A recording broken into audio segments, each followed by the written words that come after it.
Hi, everybody. I'm Bill Sanders, and this is Watch Art Sci, the art and science of watch collection. Today, what we're going to talk about are nine different kinds of watches, actually.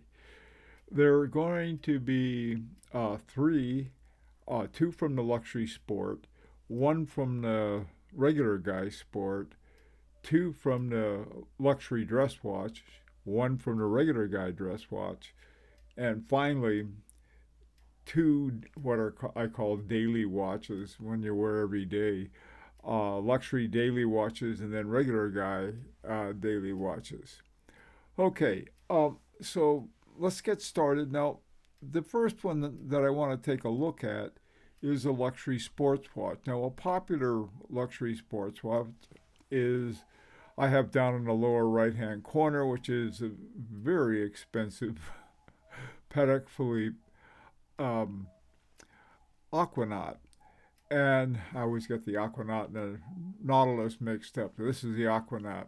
But one that I've always liked, and it's a much better price, is called the Piaget Polo or Polo S.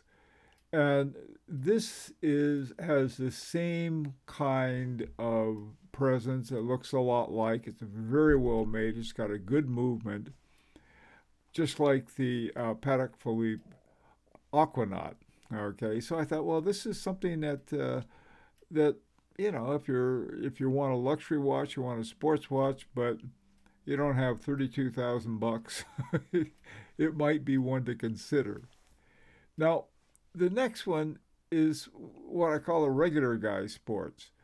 Uh, this watch is won by a German company called Hanhart, and it's called the Hanhart Aquasphere Freefall Blue.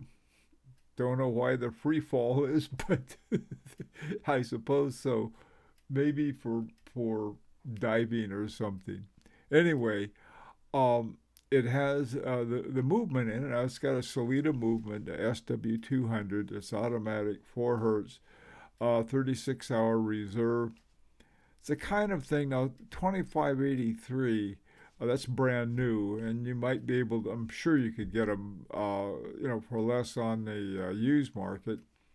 But I just like this one. This looked like a nice watch. It's got fluted blue rotating bezel on it, and it's just sort of like a regular guy watch. Price maybe for a regular guy might be a little high, but then you can get it used and probably something you like a little better. Now, the next one, the next two, I suppose, are a luxury dress watch. And one of my favorite, and I might say overlooked luxury dress watches, the Vacheron Constantin Patrimony. And the one, just a plain vanilla one, is 36,000 bucks, which is just to me nuts. Uh, but on the other hand, you can get a Chopard Classic, 40 millimeters, 5688 on Chrono 24, solid gold. And so this is something I think that, hey, you'd like a luxury dress watch, but you don't have a luxury 36,000 bucks for a Vacheron Constantin or a Patek Philippe Calatrava or something like that. This is a nice one. This is from a pre-owned market, Chrono 24, COSC. Nice watch. Now, this next one is for a regular guy. He wants a dress watch. He doesn't want to spend a lot of money on it. And the one that I found that was a really good buy is the Frederick Constant Classics. It's called the Index Automatic. It's a nice watch. It's 38 millimeters. It's a gold plated or gold tone. It's not real gold. Caliber FC 303, 26,000, 28,000 semi oscillations per hour, 28,800. That's 4 hertz. 38-hour reserve. Again, if you're not going to need a dress watch that much, but you want to have a nice one, I think this Frederick Constant is a very good buy, and the price is excellent too. So you don't have to have a ton of money to get a nice dress watch. Now, the final ones I'm going to talk about is what I call a daily. Some people refer to them as daily drivers. Uh, the one that I found that I really liked, found very unusual, I found it at Horology by the Sea, is one called Harboring 2 Chronotemps V's V1. And I had never heard of this watch before, and right away I looked at the dial. Here you have 9, 12, and 3 in Arabic numbers, and then at 6 o'clock you have V1 for Arabic, for Roman number 6. Right above that, you have the power reserve indicator. This watch also has jumping seconds. And like I said, I'd never heard of it before, so I started finding out about it, and there was a club called the Chronotemps V's, or Fives. I'm not sure how they have the V's there. I'm not sure how they refer to themselves. And somehow they made some kind of deal with Richard Harboring 2, and the watch has a very unusual caliber in it. This came out, I think it was in 2015, and I think they came out later with a jumping seconds watch, and this one has jumping seconds, which I thought was sort of interesting. It was called the A09SM. Not sure what that is. The A11 is sort of their base movement for just about everything. It stands for Austria 11, which was 2011 when they came out with it. I don't know if the O9 stands for Austria 2009 or not, but it's labeled, instead of jumping seconds, they call them deadbeat seconds. And this is it's a classic, what they call doctor watches for taking your pulse, and watch the old second jump. Like complication wise, it's a fascinating watch. It really is. Now, a luxury daily watch that I just love is the H. Moser et Company Heritage Dual Time. The thing about a dual time that I like is that I find out I need them more than more. Not that I'm going too many places, but I do have a lot of international interaction, especially with Switzerland.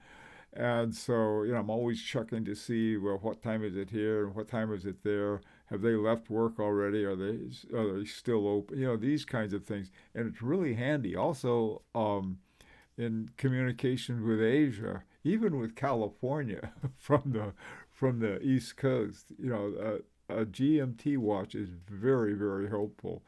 And this one's 19,900 Swiss francs, which is around, I guess, around $22,000. It's not that crazy high that some of the other ones we looked at were, but it's not. It's well worth it. Okay, now, so the final one I want to look at is what I call the regular guy daily watch. This is a Nomos Glashütte Tagomat GMT. Again, it has a dual time on it. And the way this one works is sort of cool. You've got a pusher there at 2 o'clock, and at 9 o'clock, there's a little window with the city.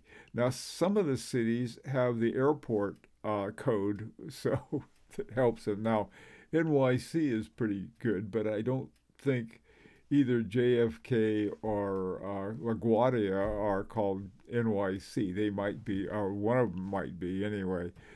Uh, but what you do is you simply push that, find out the time, and the old watch will go give you the right time at wherever you are.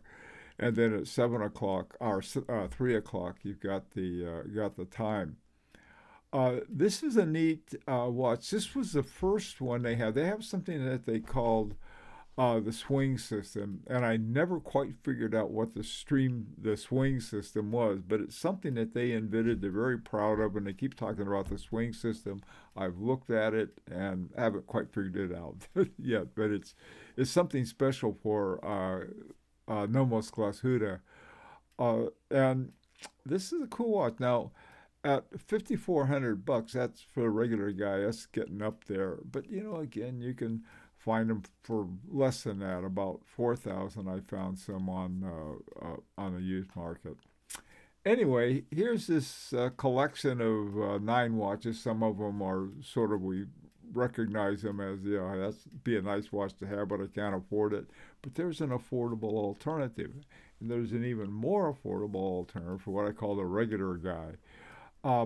Very interested in your comments, what you think about it.